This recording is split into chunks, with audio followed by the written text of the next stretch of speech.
আমি অনেক ভাগ্যবতী, কারণ আমার মেয়ে মুস্তফা সাদাতের মতন আমার দুইটা ছেলে। আমার মেয়ে আরো বড় ভাগ্যবতী। আল্লাহর আসমানের নিচে আপনাদের এতগুলো হাতের দোয়া নিয়ে ফাইনাল গুড বাই বলে চলে যাচ্ছে।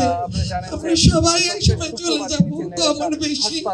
আর আল্লাহ তো সন্তান সম্পত্তি পরীক্ষা করবে।